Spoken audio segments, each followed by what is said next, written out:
Huda, a light in every home. Allah is my heart's speech, your mercy is what I beseech. Keep in my heart your remembrance, and in your deen allow me to advance. Help me in my quest, permit me to pass the ultimate test. Help me in my quest, permit me to pass the ultimate test. السلام عليكم ورحمة الله تعالى وبركاته. أعوذ بالله السميع العليم من الشيطان الرجيم من همزه ونفخه ونفثه. بسم الله الرحمن الرحيم. الحمد لله وكفى وسلام على عباده الذين اصطفى لا سيما المصطفى صلى الله عليه وعلى آله وصحبه وسلم تسليما كثيرا. Dear brothers and sisters, welcome to a new edition of your program Ask Huda. Let me remind you quickly with our phone numbers. Area code 002-0238-555-248 or 249. And the email address is ask@huda.tv, as well as our Facebook account, which should appear on the screen.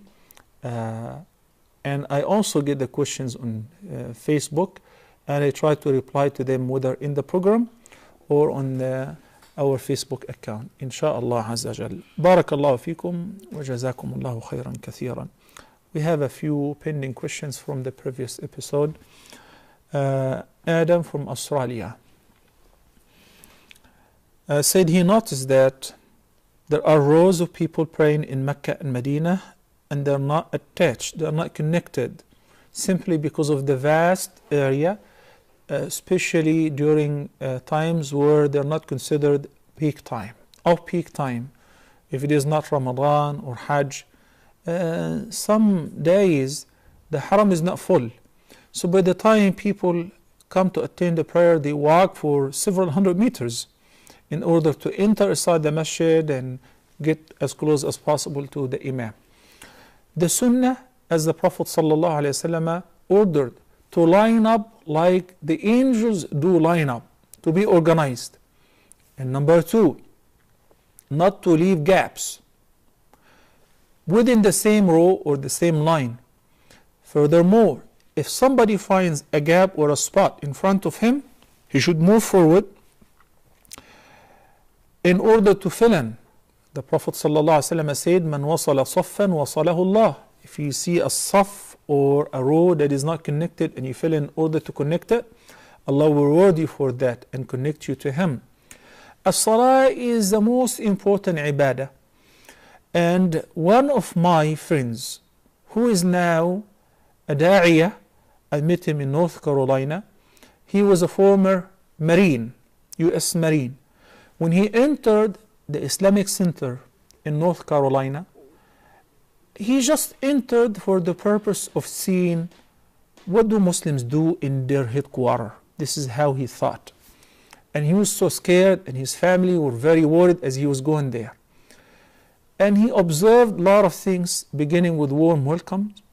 And whenever it was a prayer time and he heard the iqamah, everybody lined up automatically, and he said, "Trust me, what impressed me most, the way that they were so organized without a commander or an officer to line them up. They just lined up."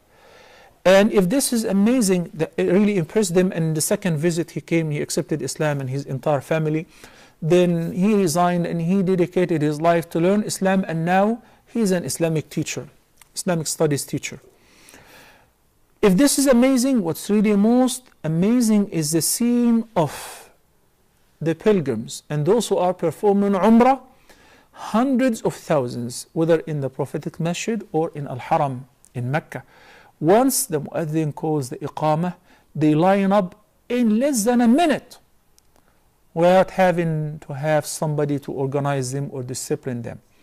This is the proper way of offering the prayer. So we have to line up and fill in the gaps, and do not leave several rows between us and those who are in front of us. We have to move forward until we fill in the row. Once some of the companions of the Prophet ﷺ entered the masjid, And he thought he would miss the rak'ah because the Prophet ﷺ was in ruku'. So he bowed down and he kept walking towards the line.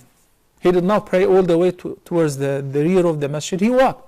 The Prophet ﷺ knew about that, so he said, زادك الله حرصا ولا تعد. And in one narration, ولا تعد.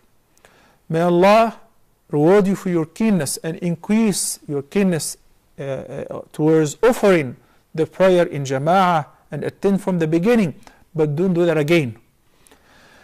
In another hadith which is collected by Imam al-Bukhari, when the Prophet ﷺ heard جَلَبَةَ رِجَالٍ, he heard some noise as he was praying. After the salah, he inquired about it and he said, Ya Rasulullah, we came late and we wanted to catch the prayer.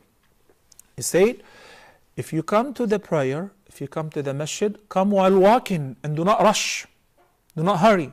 وَعَلَيْكُمُ السَّكِينَةِ, with tranquility. فَمَا أَدْرَكْتُمْ فَصَلُّوا وَمَا فَاتَكُمْ فَأَتِمُّوا. Not because you want to catch the prayer, you just pray anywhere or outside the masjid. It happens a lot in the haram. And this is really a great mistake.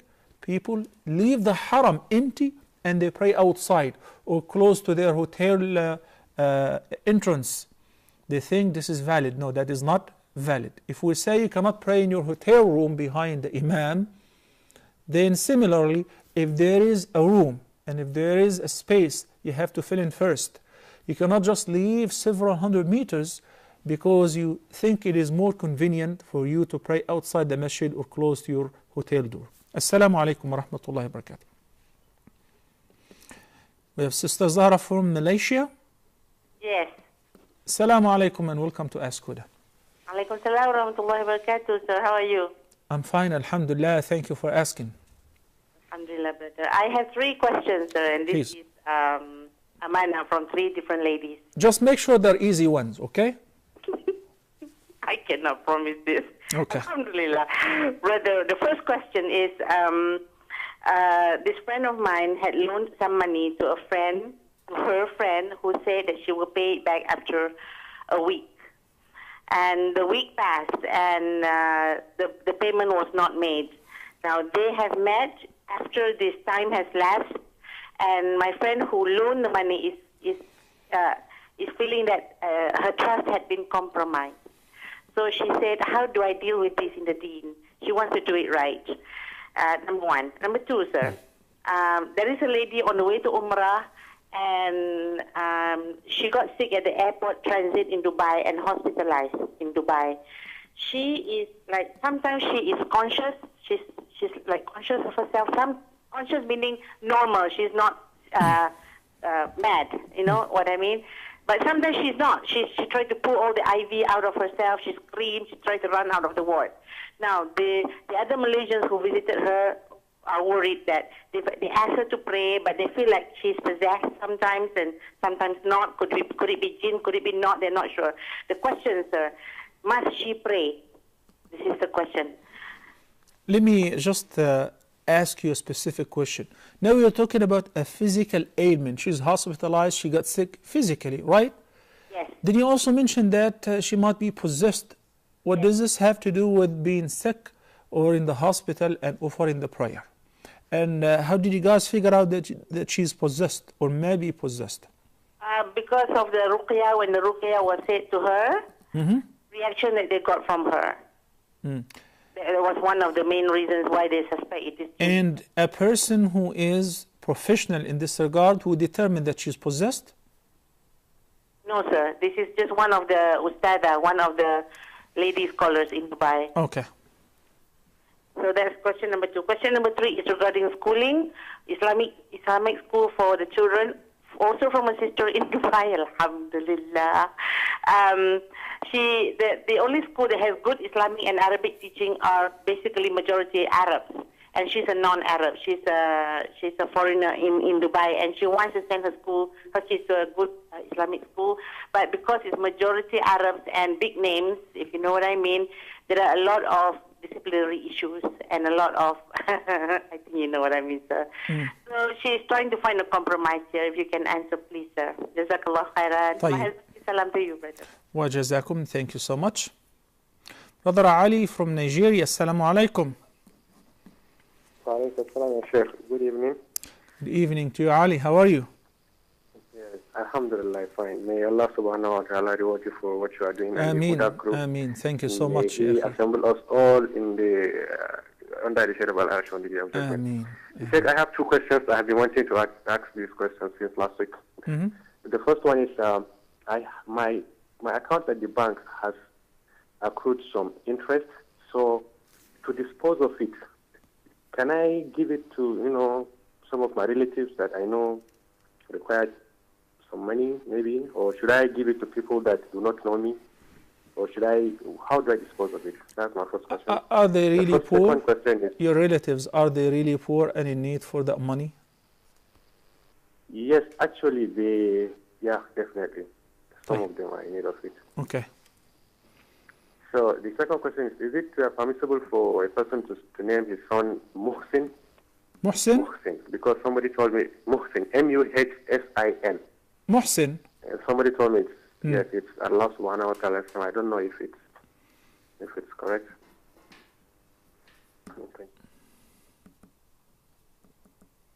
Okay. Jazakallah khairan, Ali. Thank you so much. Rufa from Indonesia. Assalamu alaikum. Assalamu alaikum, Sheikh. Wa alaikum assalam wa rahmatullahi wa barakatuh. We got Malaysia and Indonesia. MashaAllah. Yes, Sheikh, I have a question that it is for my younger brother. At the moment, he is facing a very big problem that he's the only child. He is a son. He's being raped by some group of homosexuals, and he was also threatened going to kill him.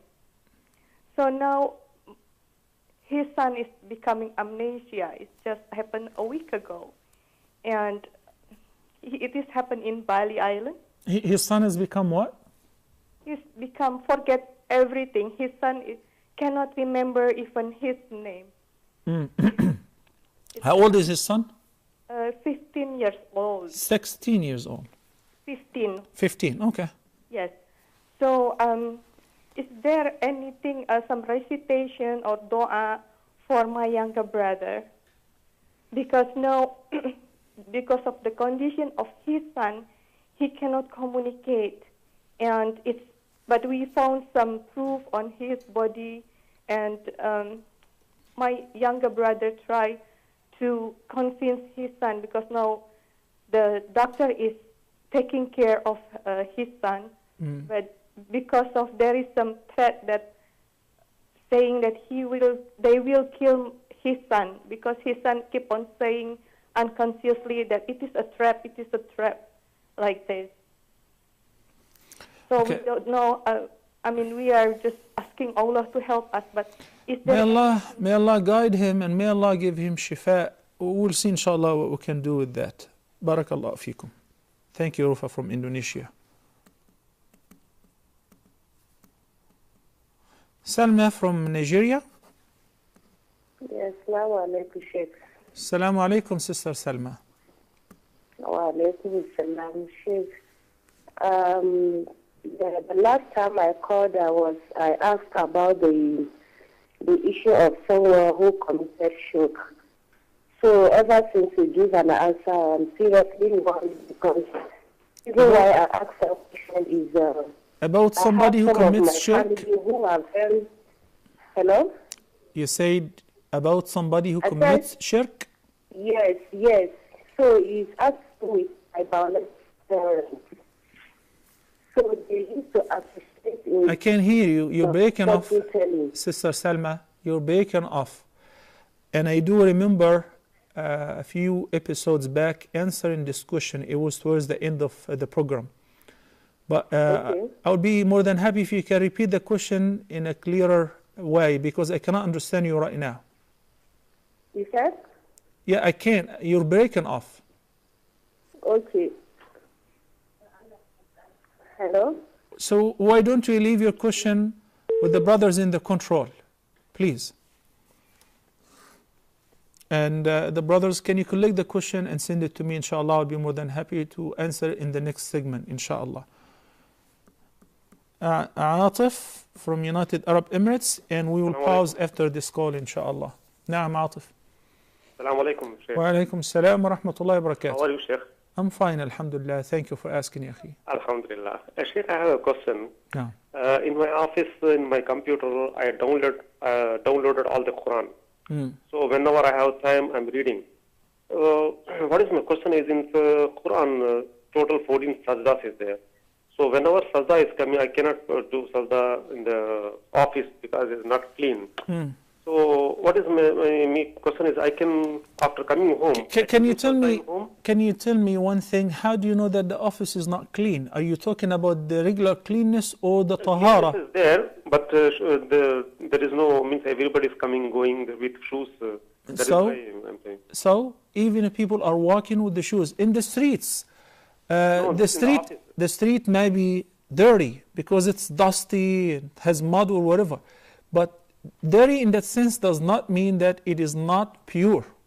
Purification is different. What's required as a prerequisite for the validity of the salah pertaining tahara, the purity of the mahal, the spot. It does not mean that it's swept and it is clean in a sense that it is mopped and swept. No, it means it does not have any impurities such as urine, soil. Not like that. That is not anything. Naam? So that is not like that. But I can do sajda in after coming home. I can do sajda in home. I'm trying to help you out by saying, if it is clean as far as pure, then do the sajda there. Okay? Because you can pray there. The Prophet ﷺ said, وَجُعِلَتْ لِيَ الْأَرْضُ مَسْجِدًا وَطَهُورًا. One thing. Second, if you're working, it's hard to imagine somebody who's working, unless if your job is some sort of physical exercise, that you do your job physically, not mentally. If you're working on your desk, how would you be listening to the Quran and working meanwhile? So what I'm trying to do is, or say is, Allah subhanahu wa ta'ala said, إِذَا قُرِئَ الْقُرْآنُ فَاسْتَمِعُوا لَهُ وَأَنصِتُوا لَعَلَّكُمْ تُرْحَمُونَ. Listening to the recitation of the Quran is a great ibadah. It is as important as reading as well. But you have to be listening, not to play it in the background. So that's why if you're listening in your leisure time, or if your work is some kind of a physical work, like a mechanic, or a construction engineer or whatever, and he's listening to the Quran, it won't affect his work. But the type of work which requires attention and mental attention, you cannot be listening to the Quran meanwhile or playing the Quran as your background. And once you recite the sajda, you can make sujood. If you're not capable for any reason, and if you don't have tahara, you don't have a place to make sujood, you can postpone it until you have a chance, then you can make it up. Barakallahu feeka Atif. Jazakallahu khair. طيب, I requested the brothers and sisters to hold and pause the phone calls for now because we have many questions. Zachary from Libya last time inquired about if I can recommend good schools in the KSA, and also Sister Zahra from Malaysia today inquired about schooling in Dubai, where the big shots send their kids, but it's an Arabic school, etc. To me, the story is entirely different. I do look at it this way. If I have an access to send my kids to the best American schools, but they will not be in the good company, they will not be raised properly, their colleagues will be bragging about their Jaguar, about their different types of cars and mobile phones and expensive pens. This pen is like $1,000 or whatever. I'm not going to put my kid in this school, even if I can afford it. Even if I can afford it. And I would like, if I have time, to explain how Umar ibn Abdul Aziz, whose title is the fifth rightly guided caliph, who was a descendant of the great Khulafa, how he was treated when he was a child. And this is what led him to be a righteous Khalifa. If we would like our children to be righteous people in the future and to be leaders of this ummah, it is not about the international school. Look for a school which would teach, along with the science and math and English or language and whatever, most importantly the deen and the akhlaq and the manners. It is so sad that we spend tens of thousands to send our kids abroad or to invite private tutors to teach either piano classes or whatever. Any of this nonsense. And very few people think of hiring a sheikh, not just a hafiz to make my son know how to read the Quran so that we have an Ameen party and Bismillah party and celebrate all of that. No, all of that is not sufficient. Can you hire an educator, a person who would raise your children and teach them the deen, not only in the books, how to behave, how to act, how to walk in the street, how to deal with others, how to deal with other elders, with people who are younger than you, with your colleagues, the Islamic etiquette in every fashion. Al-Umara, the princes and the Khulafa used to do that, would hire people to educate their children. This is what we need. So if there is an Islamic school, but it is not very famous, and it is not, you don't have to pay $20,000 a year, humble school, that's perfectly fine. I would love to send my kids in it. I told you, I met many people who were born and raised in Saudi Arabia. Their parents were living and working there. Somebody who's 24, 28 years old, and they do not know an Arabic word. They lived their entire life in Arabic countries. They don't know any Quran, they do not know an Arabic word. So I asked, how come? He said, because I have been always in English schools. Have been always in English schools. This is wrong. And similarly, sending my kids because I can afford it to the school where they have big shots and so on, that too is wrong. If my goal is to go to Al-Jannah and save my children and go to Al-Jannah, then I should choose the place and the environment which would teach my children how to be good Muslims, moderate people, not brag about their positions versus others. And may Allah subhanahu wa ta'ala guide us to what's best. So I cannot name a school. You look for a school that fits this criterion, because this is where you will be saved and your children will be saved. Some people make wudu by wiping over the socks. This is Ayyub from Kuwait last time asked. Yes, wiping over the socks is valid if you have wudu before you put them on. And the socks should cover the ankles. Today I was praying Maghrib and I saw somebody wearing those low-cut socks. They barely cover the feet. It's a fashion. So you cannot wipe over those socks because they do not cover the ankles. Similarly, shoes. You cannot only wipe on the shoes which do not cover the ankles, the two bones on the side of the leg. Excuse me. So the Prophet ﷺ in several ahadith, one is narrated by Ali ibn Abi Talib and one is narrated by Al-Mughira ibn Shu'bah and others, that the Prophet ﷺ would wipe over his socks if he had wudu before putting them on. And that would be valid for a day and night for a person who is resident.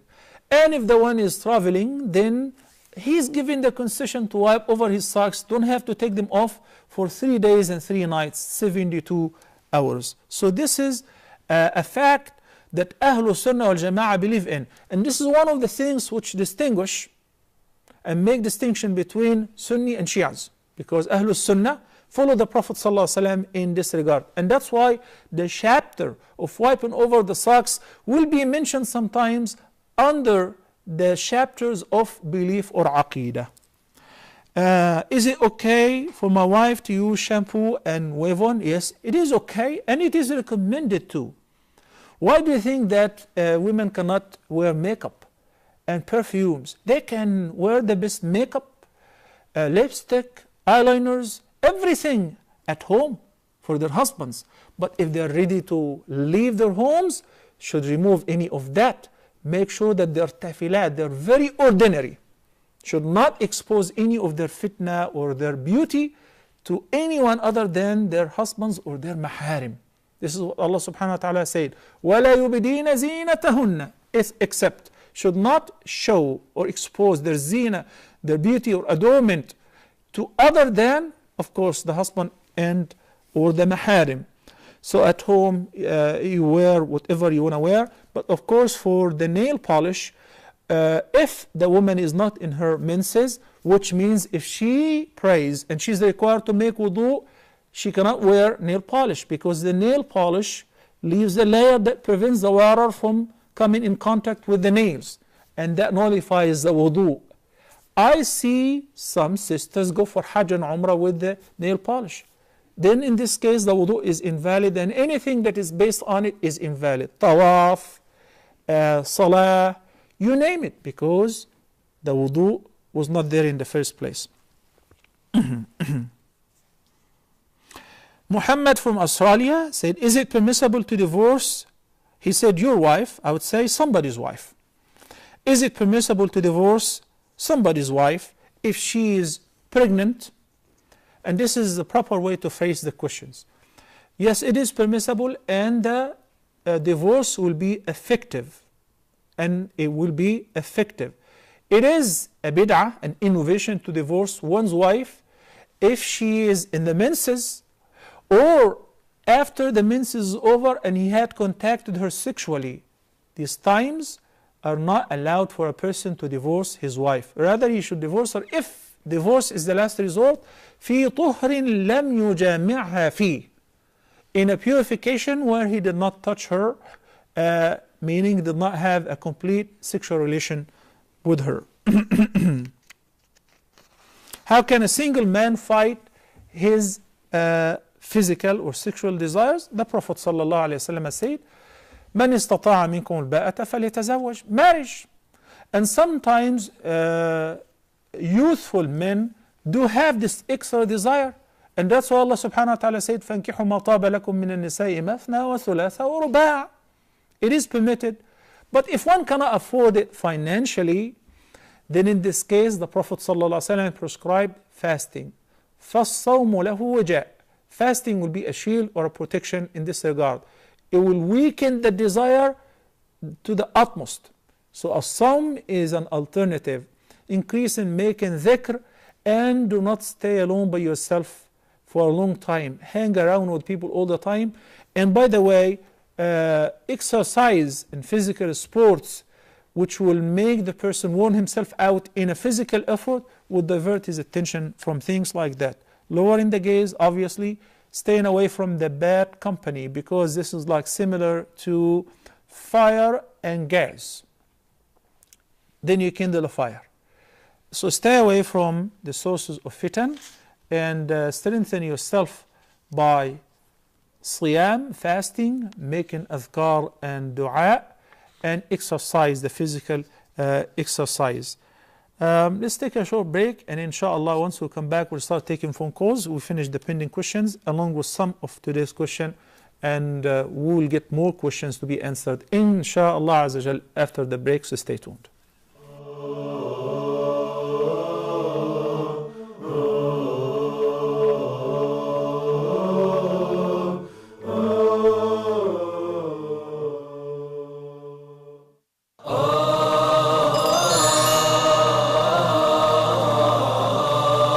Allah subhanahu wa ta'ala choose whom He wills subhanahu wa ta'ala for His mercy, for His messengership, for the revelation to be revealed.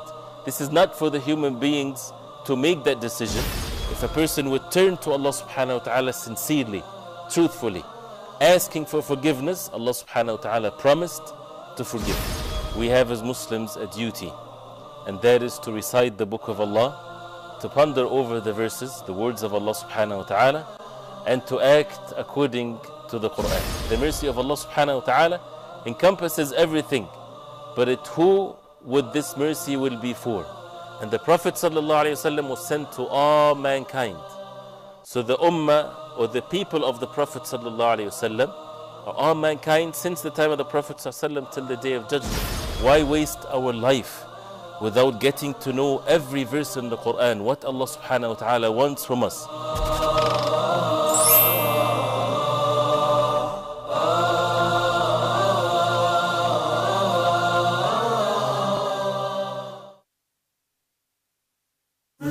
The Messenger of Allah, peace be upon him, narrated that when Allah, glory be to him, wishes good for someone, he bestows upon him understanding of the religion, and that Allah makes the path to paradise easy for those who seek knowledge. Preoccupied by work or family in the modern world, a Muslim may struggle to find time for acquiring Islamic knowledge. To ease this struggle, we are launching Huda Academy to be your gateway to online Islamic e-learning. Enroll now and study from our renowned scholars. Learn Aqidah from Dr. Muhammad Salah. Learn Fiqh from Dr. Hatim Al-Hajj. Learn Hadith from Dr. Muhammad Saeed. Learn Tafsir from Sheikh Ibrahim Zidan. And learn Arabic from our professional instructors. Successful graduates of Huda Academy will go through a final test and eventually receive a certificate of completion. To enroll and learn more about Huda Academy, please visit us online at hudaonlineacademy.com.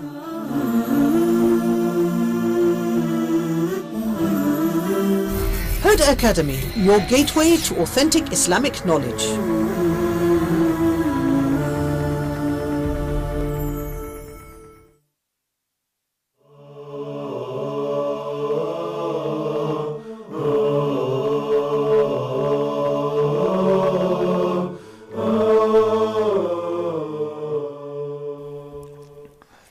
Assalamu alaikum wa rahmatullahi wa barakatuh. Welcome back to Ask Huda. Sister Zahra from Malaysia, her first question was pertaining a woman who gave a loan to her friend who promised that she will pay back in 1 week period of time. Then she fails to meet her promise.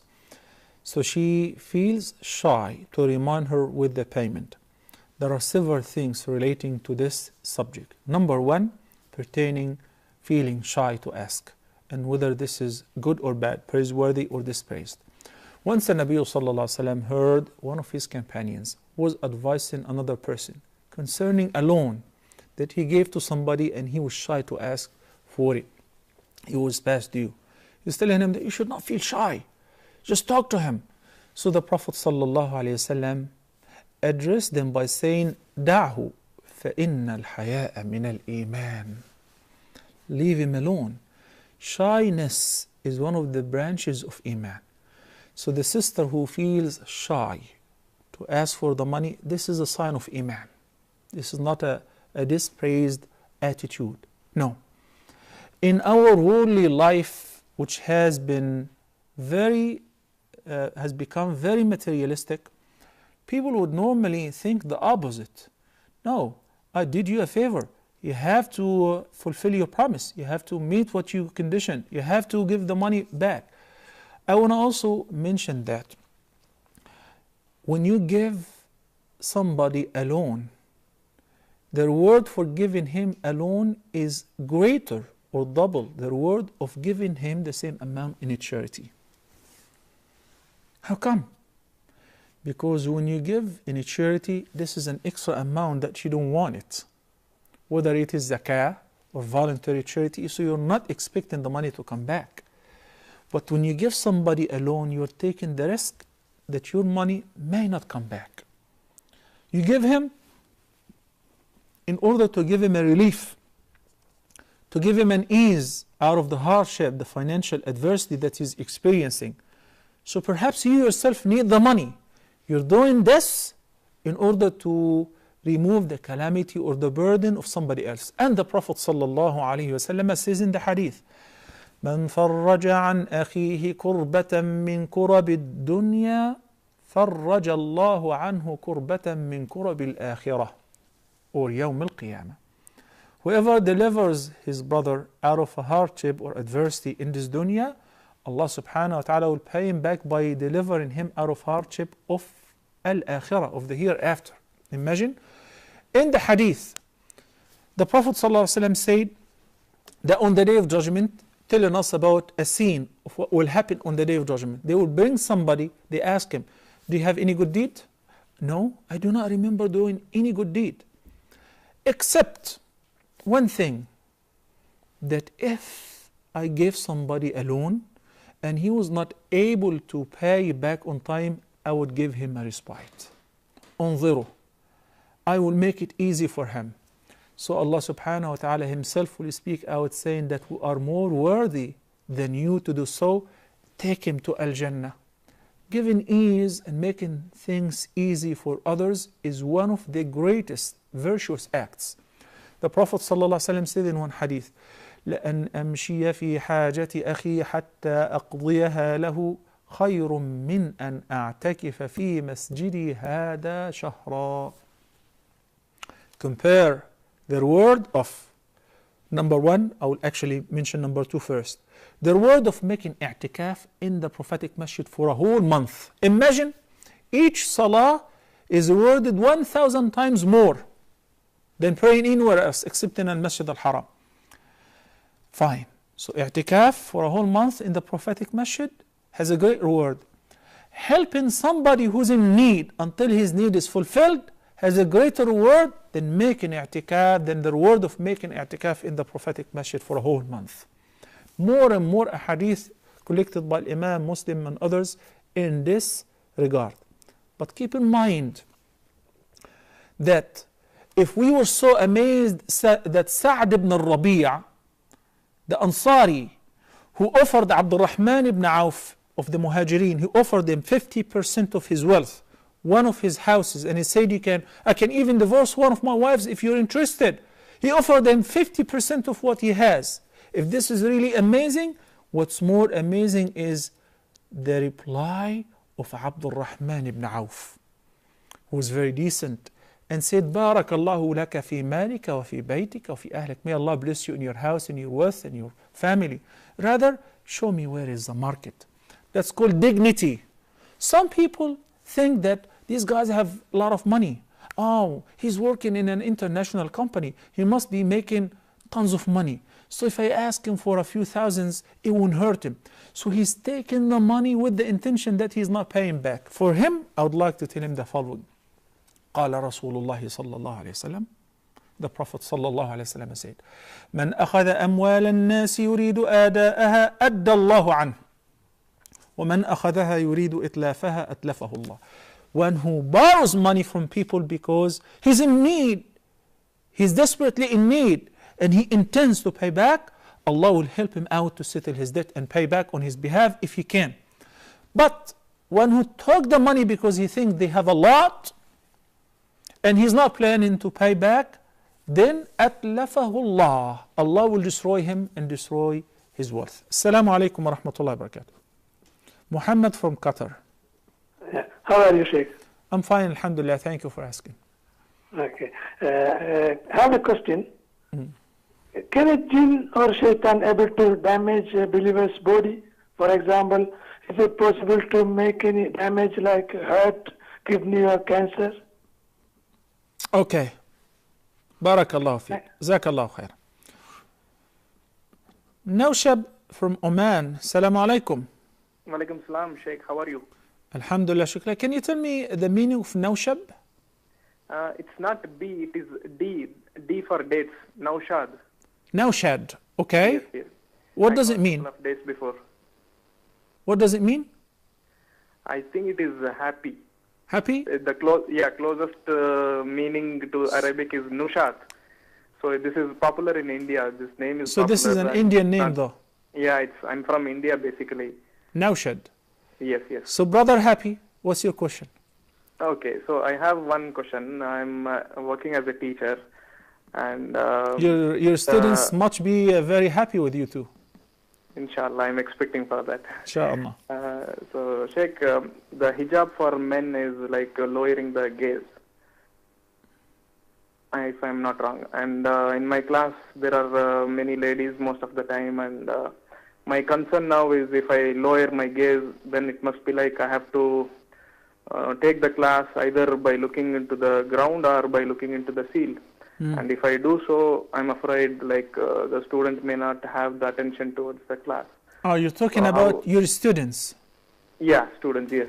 How old are your students, or what class are you teaching? I'm like, I think there are around 22, 23 years. Wow. Oh, you've been tested, boy. MashaAllah.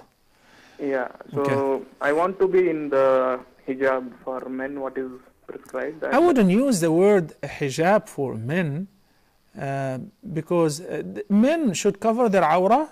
It's not called hijab, it's the body part which should be covered. But for women, hijab is, as you know, to cover the entire body according to one view, or the entire body except for the hands and the face in another view.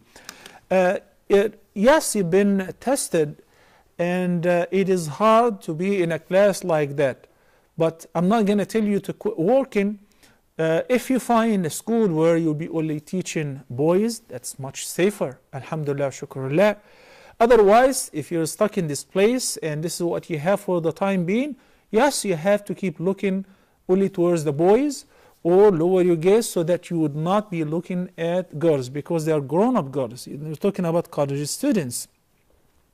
This is why when we say that Islam does not allow free mingling, some people think this is very extreme and this is radical and so on. No, this is one of the steps of maintaining modesty of the entire society, because النظر بريد الزنا. When one keeps looking at beautiful girls right and left, what do you expect next? He's got to think about it.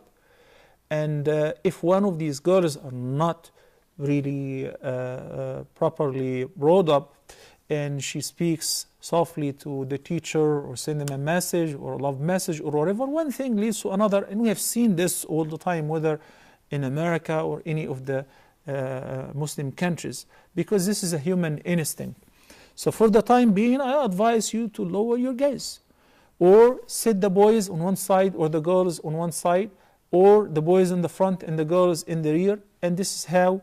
I want to tell you another thing. I really can be looking at you or facing you but not seeing you, not looking at you. This is a matter of personal conscience.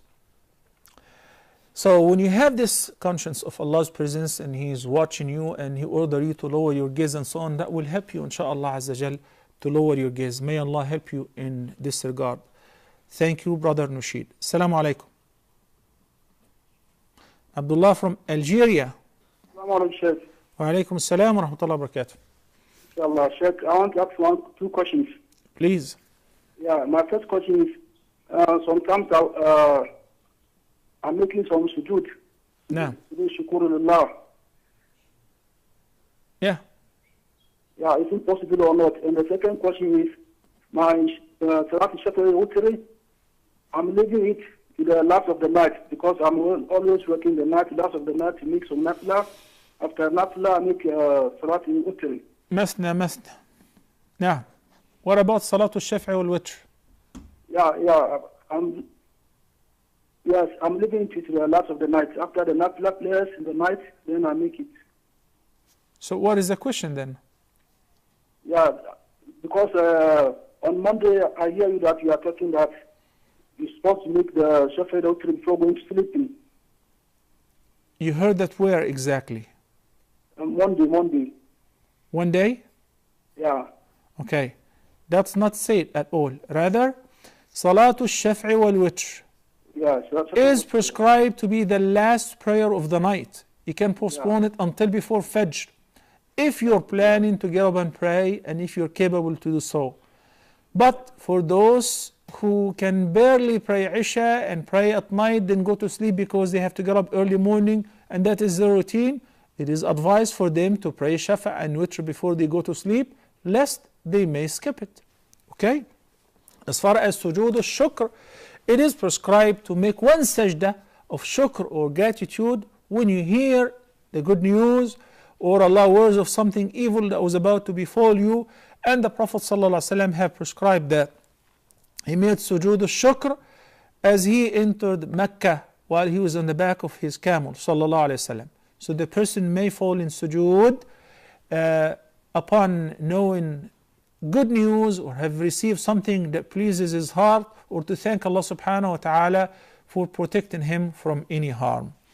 Muhammad from Qatar about a shaitan. Can the shaitan possess a human being? Also with the second question of Sister Zahra from Malaysia, that the sister was traveling for Umrah, then she was retained in a hospital, she's sick, and some sisters recited ruqya upon her and they predicted that she's been possessed. Possession happens. And it happens due to many, many reasons. It happens. Could be simply due to sorcery, magic. Somebody casts magical spell on the person. Or the shaitan possessed, any of the jinn possessed the person. If the person entered the restroom without saying the invocation, seeking protection of Allah subhanahu wa ta'ala against the male and the female jinn, أعوذ بك من الخبث والخبائث, it may happen. Many reasons. Inshallah, that will be discussed in details in Aqidah. In the second phase, when we come to speak about the jinn and exorcism, and is it possible to exorcise or drive out the jinn or satans from the body of the possessed human being, and the proper ways of exorcism as prescribed by the Prophet sallallahu alaihi wasallam. But yes, it is possible. If the sister who recited ruqya is professional and she knows the signs or the symptoms, such as the woman is speaking in a different vocal tone, or somebody is speaking on her tongue, or whenever the Quran is recited, she's aching and she cannot bear it, and so on, then in this case, yes, she is possessed. Can the shaitan cause cancer or kidney failure or liver cirrhosis or whatever? These physiological ailments and physical diseases, we should not right away think, oh, this is a shaitan, this is a mess, this is... People right away, they resort to this option. Go to the doctors, to the specialist, run all the tests, or the lab, require lab steps and everything. And when they say you're perfectly fine, then along with the ruqya, we figure out whether the person is being possessed or under a magical spell or not. But we should not right away think of, that must be the jinn. That's not necessarily true. Because Allah subhanahu wa ta'ala said in the Quran, وَلَنَبِلُوَنَّكُمْ بِشَيْءٍ مِّنَ الْخَوْفِ وَالْجُوعِ وَنَقْصٍ مِّنَ الْأَمْوَالِ وَالْأَنفُسِ وَالثَّمَرَاتِ وَبَشِّرِ الصَّابِرِينَ. Life is all about that. Some days are good, some days are not so good.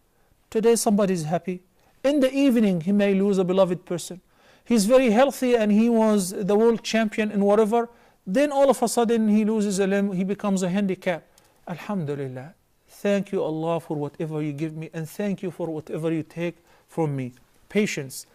It doesn't mean that you settle and you do not do anything, or do not seek remedy, do not go to the doctors, or ask somebody to see if you're been afflicted by a magical spell.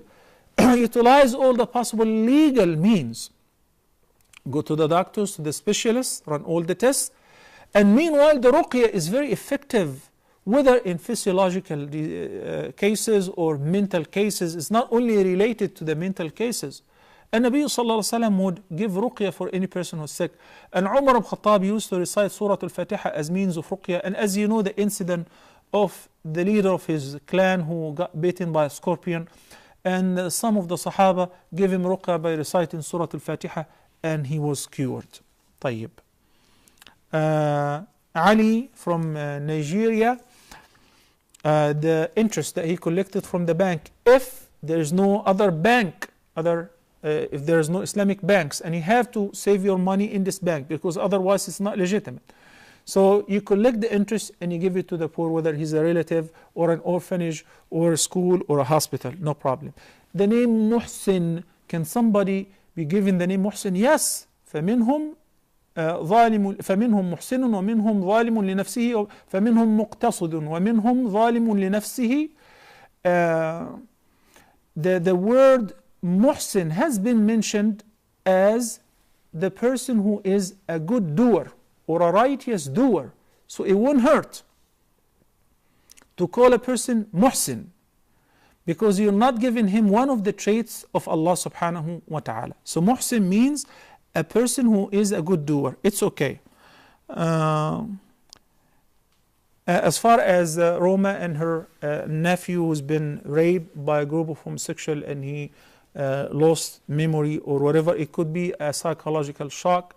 We all pray for his quick healing. أسأل الله العظيم رب العرش العظيم أن يشفيه اللهم رب الناس أذهب بأسه واشفيه أنت الشافي لا شفاء إلا شفاؤك. And I urge all the viewers to pray for him. Inshallah Azza Jal. May Allah subhanahu wa ta'ala punish those perpetrators and bring them to justice. Allah Ameen. Brothers and sisters, do not forget to pray for your brothers and sisters in Syria who are constantly under the attack of these barbaric Alawis and Nusayris. May Allah subhanahu wa ta'ala give them victory, and may Allah subhanahu wa ta'ala punish their enemies and take them out. Allahumma ameen. أقول قولي هذا وأستغفر الله لي ولكم وصلى الله على نبينا محمد وعلى آله وصحبه وسلم تسليما كثيرا. Allah is my heart's speech, your mercy is what I beseech. Keep in my heart your remembrance, and in your deen allow me to advance. Help me in my quest, permit me to pass the ultimate test. Help me in my quest, permit me to pass the ultimate test. On the screen, and I also get the questions on Facebook, and I try to reply to them whether in the program or on our Facebook account. Inshallah Azza Jal. Barakallahu fikum wa jazakumullahu khairan kathiran. We have a few pending questions from the previous episode. Adam from Australia said he noticed that there are rows of people praying in Mecca and Medina, and they're not attached, they're not connected, simply because of the vast area, especially during times where they're not considered peak time, off-peak time. If it is not Ramadan or Hajj, some days the haram is not full. So by the time people come to attend the prayer, they walk for several hundred meters in order to enter inside the masjid and get as close as possible to the imam. The sunnah, as the Prophet ﷺ ordered, to line up like the angels do line up, to be organized. And number two, not to leave gaps within the same row or the same line. Furthermore, if somebody finds a gap or a spot in front of him, he should move forward in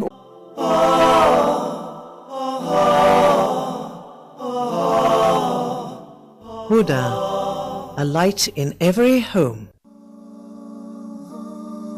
Allah is my heart's speech, your mercy is what I beseech. Keep in my heart your remembrance, and in your deen allow me to advance. Help me in my quest, permit me to pass the ultimate test. Help me in my quest, permit me to pass the ultimate test. السلام عليكم ورحمة الله تعالى وبركاته. أعوذ بالله السميع العليم من الشيطان الرجيم من همزه ونفخه ونفثه. بسم الله الرحمن الرحيم. الحمد لله وكفى وسلام على عباده الذين اصطفى لا سيما المصطفى صلى الله عليه وعلى آله وصحبه وسلم تسليما كثيرا. Dear brothers and sisters, welcome to a new edition of your program Ask Huda. Let me remind you quickly with our phone numbers. Area code 002-0238-555-248 or 249. And the email address is ask@huda.tv, as well as our Facebook account, which should appear. Is the scene of the pilgrims and those who are performing Umrah, hundreds of thousands, whether in the prophetic masjid or in Al-Haram in Mecca. Once the muaddin calls the Iqamah, they line up in less than a minute without having to have somebody to organize them or discipline them. This is the proper way of offering the prayer. So we have to line up and fill in the gaps, and do not leave several rows between us and those who are in front of us. We have to move forward until we fill in the row. Once some of the companions of the Prophet ﷺ entered the masjid, and he thought he would miss the rak'ah because the Prophet ﷺ was in ruku'. So he bowed down and he kept walking towards the line. He did not pray all the way towards the rear of the masjid. He walked.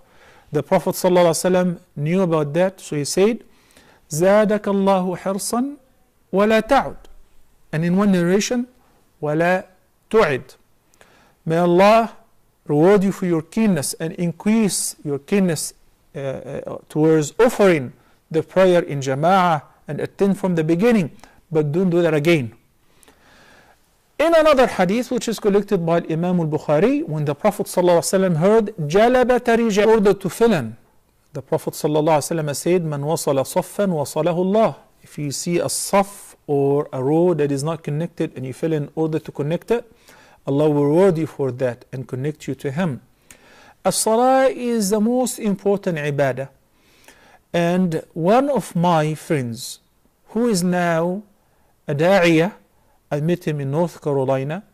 He was a former Marine, U.S. Marine. When he entered the Islamic Center in North Carolina, he just entered for the purpose of seeing what do Muslims do in their headquarters. This is how he thought. And he was so scared, and his family were very worried as he was going there. And he observed a lot of things, beginning with warm welcomes. And whenever it was a prayer time and he heard the iqamah, everybody lined up automatically, and he said, trust me, what impressed me most, the way that they were so organized without a commander or an officer to line them up. They just lined up. And if this is amazing, that it really impressed them, and in the second visit he came, he accepted Islam and his entire family, then he resigned and he dedicated his life to learn Islam, and now he's an Islamic teacher, Islamic studies teacher. If this is amazing, what's really most amazing is he heard some noise as he was praying. After the salah, he inquired about it, and they said, Ya Rasulullah, we came late and we wanted to catch the prayer. He said, if you come to the prayer, if you come to the masjid, come while walking and do not rush, do not hurry. وَعَلَيْكُمُ السَّكِينَةِ, with tranquility. فَمَا أَدْرَكْتُمْ فَصَلُّوا وَمَا فَاتَكُمْ فَأَتِمُّوا. Not because you want to catch the prayer, you just pray anywhere or outside the masjid. It happens a lot in the haram. And this is really a great mistake. People leave the haram empty and they pray outside or close to their hotel entrance. They think this is valid. No, that is not valid. If we say you cannot pray in your hotel room behind the imam, then similarly, if there is a room and if there is a space, you have to fill in first. You cannot just leave several hundred meters because you think it is more convenient for you to pray outside the masjid or close to your hotel door. Assalamu alaikum wa rahmatullahi wa barakatuh. We have Sister Zahra from Malaysia. Yes. Assalamu alaikum and welcome to Ask Huda. Alaikum salam wa rahmatullahi wa barakatuh, sir. How are you? I'm fine, alhamdulillah. Thank you for asking. Alhamdulillah, brother. I have 3 questions, sir, and this Please. is